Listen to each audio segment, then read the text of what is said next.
Let's suppose that X represents where you are. That represents you, where you are in your life right now. You have the ability to take a very honest look at your life and see how you got there. Everything that's happened is recorded in your mind. And you can look back and you can see how one thing led to another, which led to another, which led to another. You met this person, you met that person, you moved here, you lived there, you went to work here. And you'll see in your mind how you got to where you are, because you can look back at it. Now, when you go to look ahead, you say, that's where I want to go. This is the dream that comes into your mind, and you quickly get rid of it because you don't know how to get there. When we think of something, when it comes to our mind, let's understand nothing is created or destroyed. We've tuned into something that already is. And rather than let it go, what we want to understand is that there is a place. It's a frequency that we tuned in on, way beyond where we're at in our own consciousness. If we can see it in our mind, we can hold it in our hand.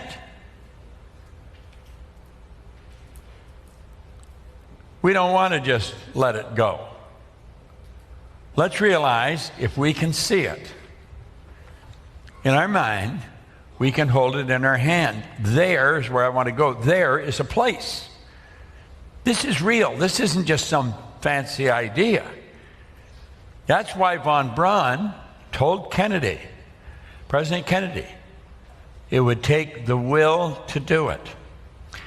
The ability to focus on that idea, to stick to your knitting, as I say, focus on that idea to the exclusion of all the other nonsense that's coming at you. Don't pay any attention to the people who tell you why you can't. You're going to stay focused.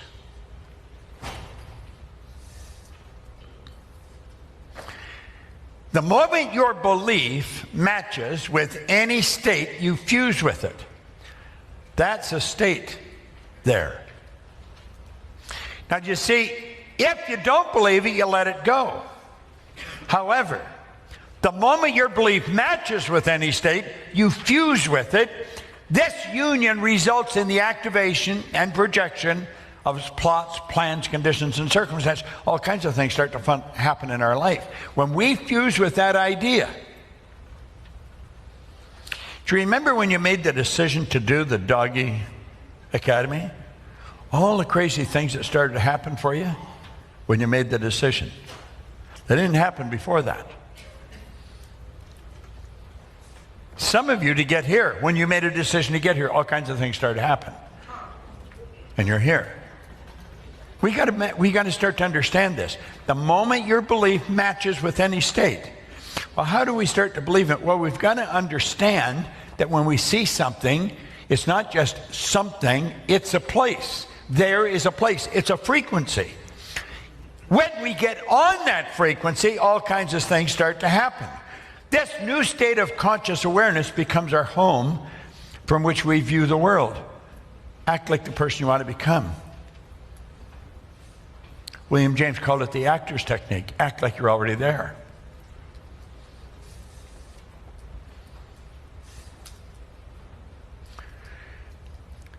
It's your workshop, and if you're observant, you'll see outer reality shaping itself upon the model of your imagination.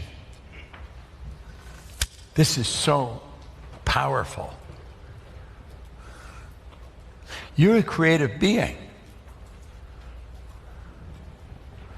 How did he create that illusion? In his mind.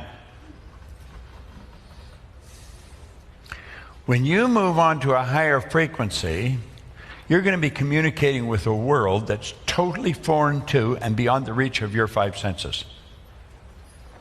Now, until we start studying this, we go by what we hear, see, smell, taste, touch. We've got to get away from that. We really have to start to understand.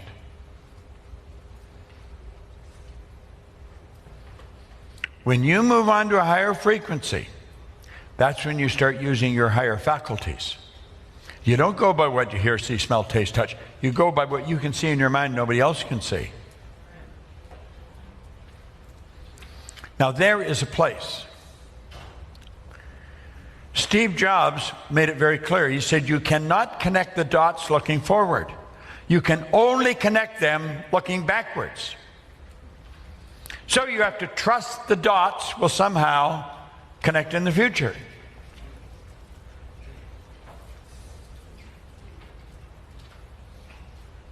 You've got to know that you can go there. Yet when you start, everything will start to happen for you. And one thing after another will start to happen.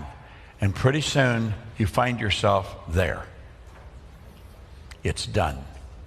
And when you get there, you're going to start to become aware that you could have gone there. Isn't that a bitch?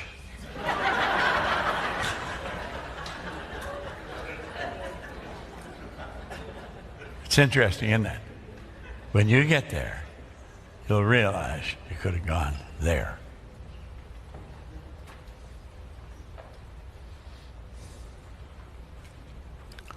You've got to control the flow of the thought energy. You've got to let it flow freely. You can't entertain a lot of doubt and worry. It won't work. Okay? To move to a considerably higher frequency of thought, you must first consent. It's got to be your decision. Then you've got to adapt to the ideas and feelings this new frequency represents. So you see, it's not good enough just to read it in the book or listen to me talk about it. This is where you've got to do it. The future must become the present in the imagination of the one who would wisely and consciously create circumstance. We must translate vision into being, thinking of into thinking from. Imagination must center itself upon some state and then view the world from that state. That's what we're talking about here. To move to a higher frequency, you've got to consent. In other words, your decision. I couldn't do it. I couldn't take you there. Only you can go there. Then you have to adapt to the ideas and feelings the new frequency represents. Then you're operating from intuition. You're not operating from what you can see with your eyes because it's not manifest yet. At the suggestion of a move, though, your paradigm is instantly going to put up a royal battle. All hell's going to break loose inside and will continually fight you. You must take conscious control over the paradigm, remove and replace it. You see, when this crazy feeling takes over inside, you've got to understand what is taking over. You've got to understand what's causing you the problem.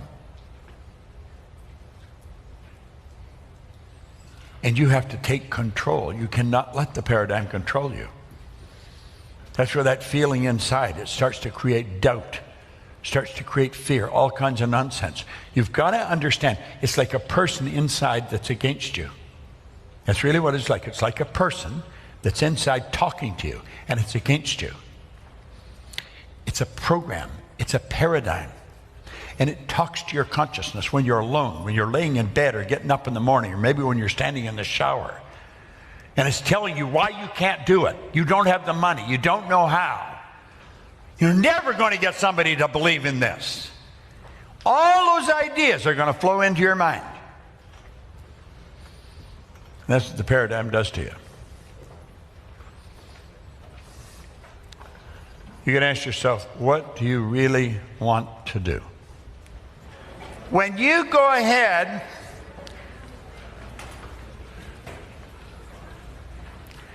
and you look at that space or look at what it is you want, we refer to that as a C-type goal. It's a goal that you don't know how to get there. Now, what do you do? This is what I want you to talk about for the next 10, 15 minutes. I want you to share with the group, what do you do to attempt to keep that C-type goal in your mind as if in present tense with all the nonsense going on around you, with the problems that you're facing,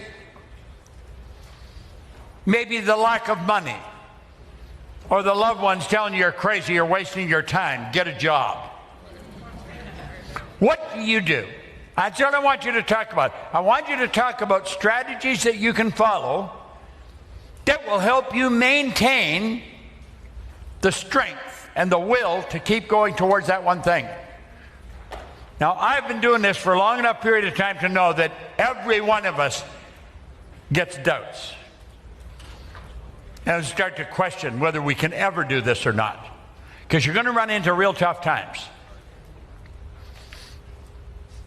If your goal's big enough, the problems are going to be big.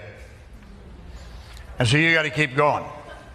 When you make the commitment, when it's not just something you hope can happen, something you wish could happen. When you make a commitment, you don't do it if it's convenient, you do it regardless.